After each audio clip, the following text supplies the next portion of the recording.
Welcome to the Deep Dive. We're the show that, tries to cut through the noise and get to what really matters. That's the goal.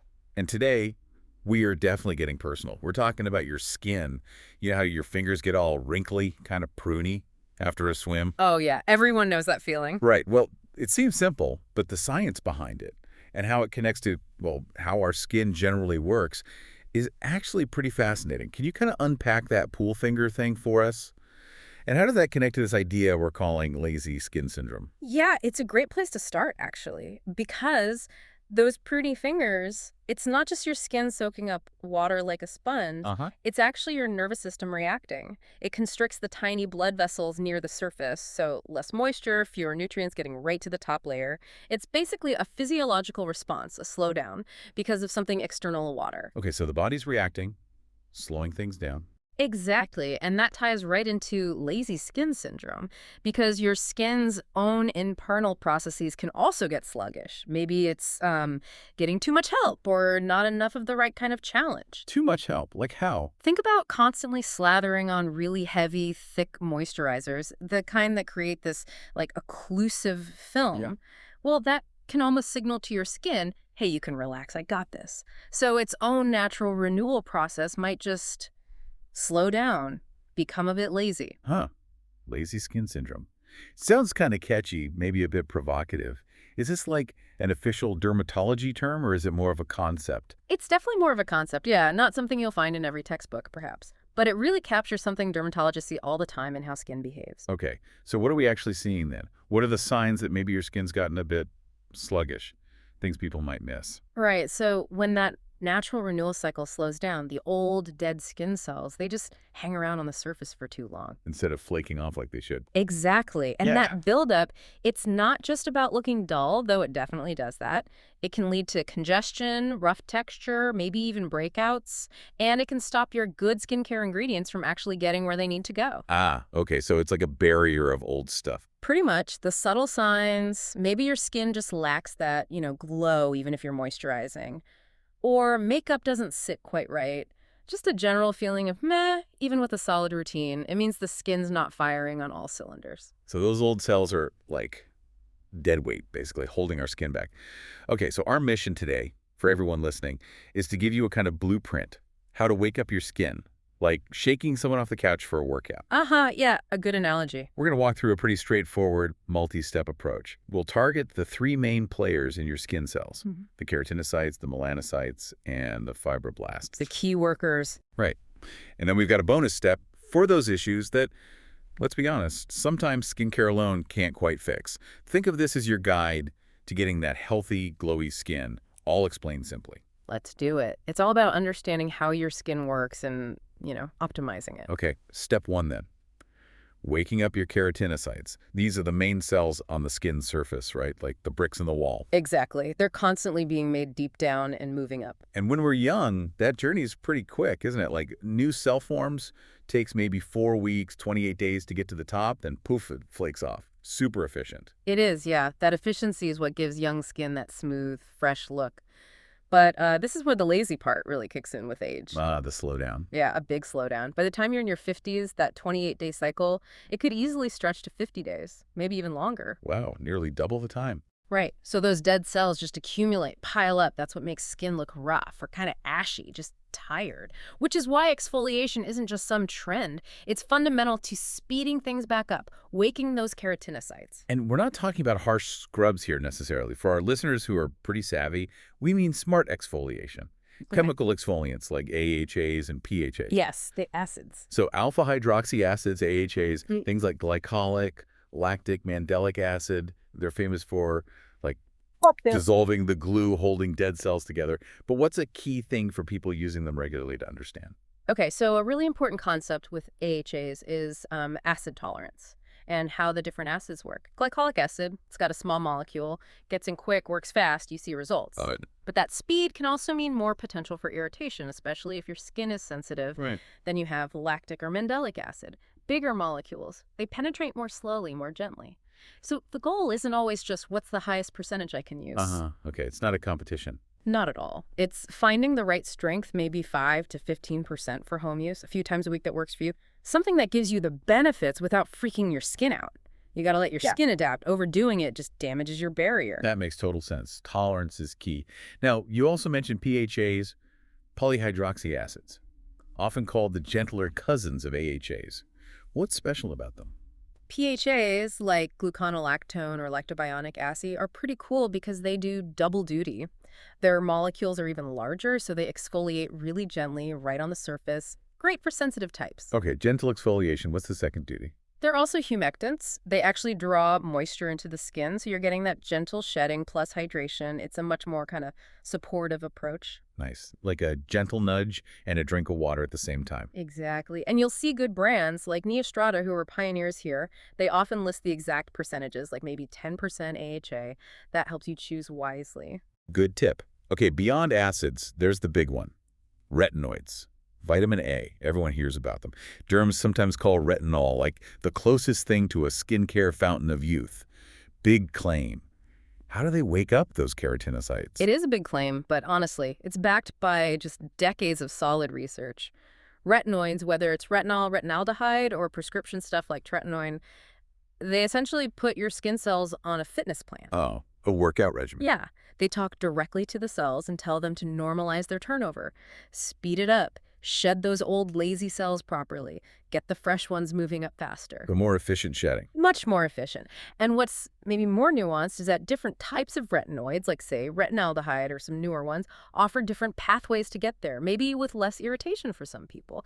Plus, and this is key, they also help strengthen your skin barrier over time, thicken up the top layer with healthy new cells. Okay, so retinoids are definitely a long game. Yeah. Building healthier skin from the ground up. What about physical exfoliation? Scrubs, cloths? Yeah, they have a place if used very gently, but it's easy to overdo it, cause micro tears, damage the barrier. Which defeats the whole purpose. Exactly. You want to gently lift away the dead stuff, not scrub your barrier off. Generally, chemical exfoliants give you more controlled, even results. Got it. Okay, so keratinocyte stimulated, surface is smoother. Check. But smooth skin isn't the whole story if the tone is uneven, right? Absolutely. Smoothness and evenness go hand in hand for that healthy look. Which brings us nicely to step 2, dealing with our melanocytes, the pigment producers. Right.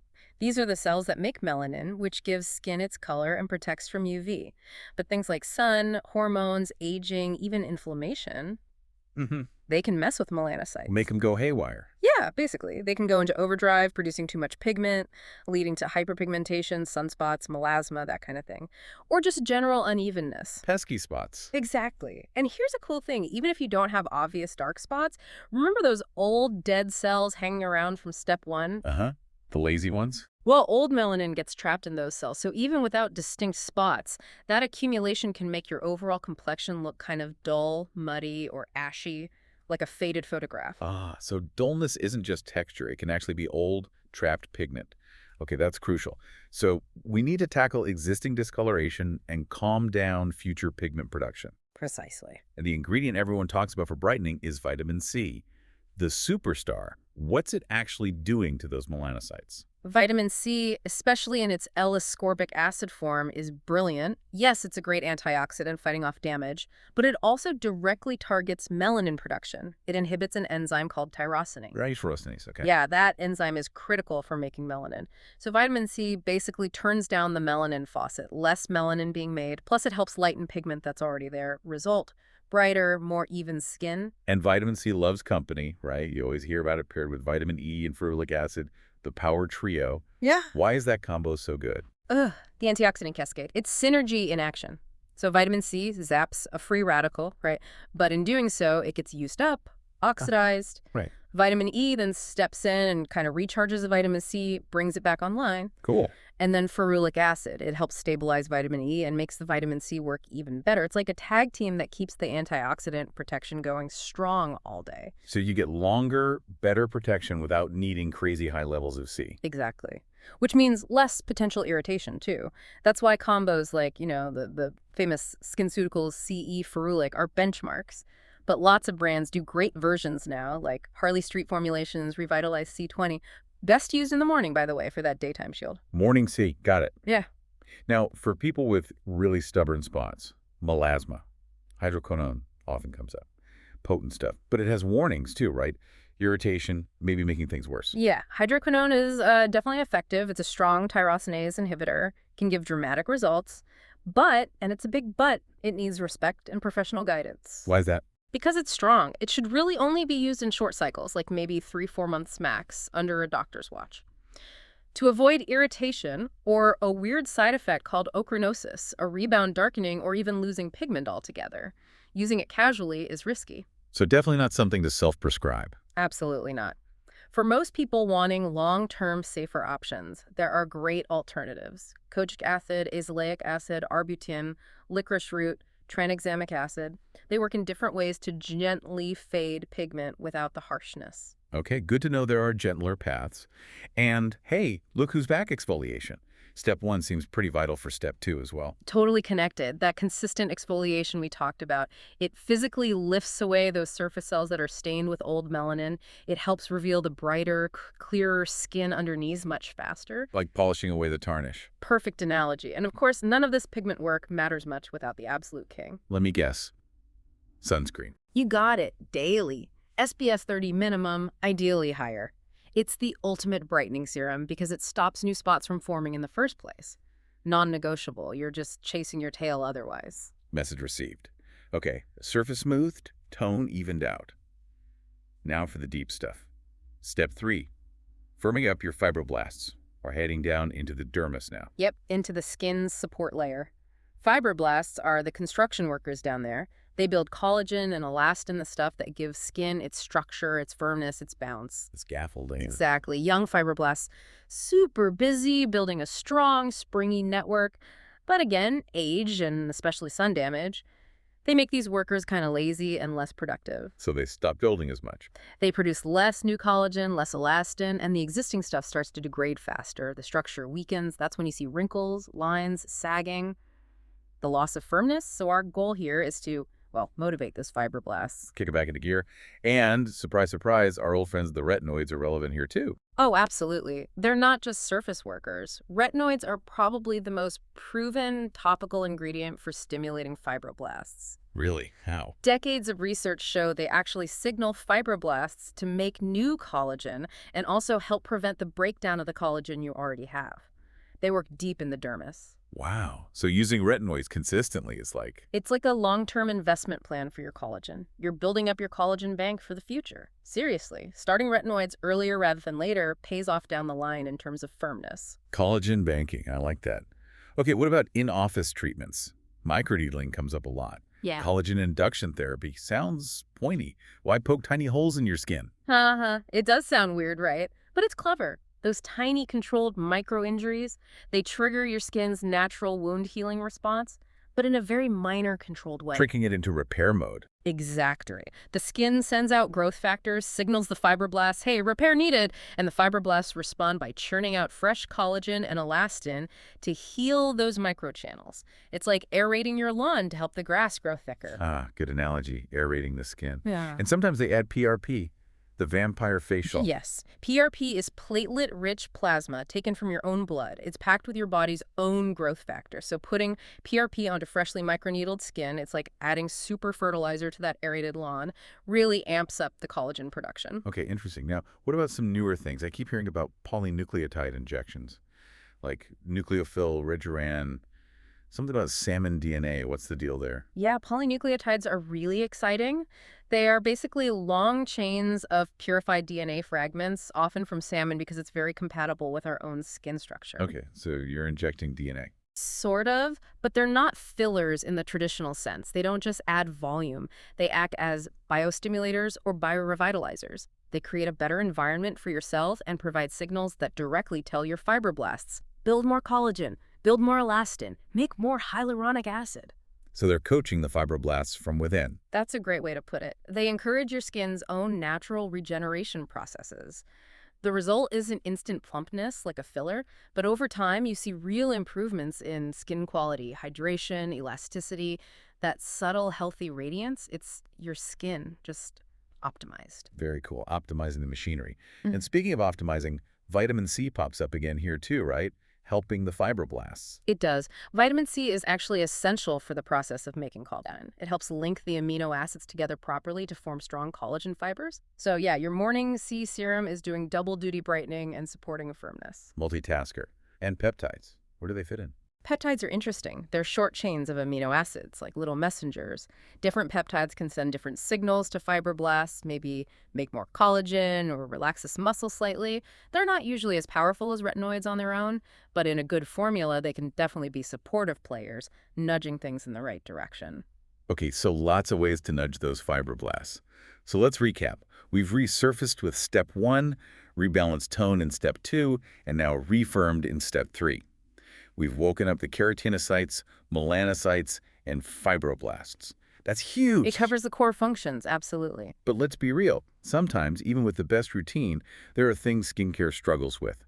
Deep lines from expressions or areas where volume has just disappeared. Exactly. Skincare has its limits for certain structural changes. Which brings us to our bonus step, things like Botox and dermal fillers. Now, lots of listeners probably know these names, but maybe there's confusion. What's the biggest myth you hear about Botox versus fillers? The biggest one is just mixing them up, thinking they do the same thing. They're totally different tools for different jobs. Botox, or similar toxins, works on muscles. It relaxes specific muscles that cause dynamic wrinkles, the ones you see when you move your face. Think forehead lines, frown lines, crow's feet. The 11s between the brows. Yeah, exactly. Botox tells that muscle to chill out for a bit, usually 3-4 months. The myth is the frozen face. Good Botox softens lines, prevents them deepening, but shouldn't stop you from expressing yourself naturally. It's a muscle relaxant, not paralysis. Okay, so Botox for movement lines. What about fillers then? Usually hyaluronic acid gel. Fillers are for volume loss or static lines, the ones that are there even when your face is still. As we age, we lose fat pads in our face, bone changes slightly. Things kind of deflate or shift downwards. Exactly. That youthful triangle shape can invert. Fillers act like a very precise spackle or padding to restore that lost volume in the cheeks, under the eyes, temples, or to soften deep folds like the ones from the nose to mouth. And these labial folds. Right. But the key, the art of fillers, is restoration, not augmentation. You're aiming to replace what time took away, not create something totally new. Like filling a cavity in a tooth, just back to the original level. Perfect analogy. You want it level, not bulging. The goal is subtle refreshment. You want people to say, you look well rested, not what did you have done? Subtle is key. And with anything injectable, safety has got to be paramount. Oh, absolutely critical, non-negotiable. You must go to a qualified medical professional, a board-certified dermatologist, plastic surgeon, or a very experienced, properly trained nurse injector, someone who deeply understands facial anatomy. Why is that so crucial? Because injecting in the wrong place can cause cosmetic problems, lumps, bumps, or worse, in rare cases, block a blood vessel, which is a serious medical issue. This is not the place to bargain hunt. Seriously, don't mess around with your face. Go to an expert. Sound advice. Okay, so let's bring it all home. It really feels like this boils down to a clear kind of 3-step philosophy for tackling that lazy skin. Step 1, wake up the keratinocytes, resurface, renew. Get that turnover going. Step 2, rein in the melanocytes, rebalance tone, brighten things up. Control that pigment. And step 3, energize the fibroblasts, refirm, rebuild that collagen structure. Build back the support. And then the bonus step, injectables like Botox and fillers for those very specific targeted refinements that skincare can't reach. Exactly. And the real takeaway here is that this isn't about a quick fix. It's about building a sustainable routine. Skin is alive. It responds to consistent, smart care. It's a marathon, not a sprint. Totally. Regular exfoliation keeps mimicking that youthful turnover. Daily antioxidants and SPF prevent ongoing damage. Using those collagen stimulators consistently, that's your investment in your future skin. It all adds up to this slow, steady, but real transformation. Yeah, you won't see it overnight, but stick with it. Give it weeks for the surface changes, months for the deeper collagen stuff to really kick in. And you will see a difference. People will notice. They might not know what you've done, but they'll see that glow. They'll ask if you've been on vacation. Huh. Little do they know, you've just become the head coach for your skin cells, and they are finally playing their best game. I love that. Think of it like a team. Keratinocytes are your offense scoring that glow. Melanocytes are defense keeping the pitch clear and even. Fibroblasts are the midfield crucial support and structure. And Botox and fillers. Specialized trainers for specific drills. called in when needed. Brilliant. So from those wrinkly pool fingers showing a system response, we've now got the playbook to actively coach our entire skin team. Get it performing optimally. Active, not lazy. Hydrated, even, firm, bouncing back light. That's the goal. Healthy, functioning skin. Well, hopefully everyone listening feels equipped now. Go forth and get your skin glowing because its best days are definitely ahead.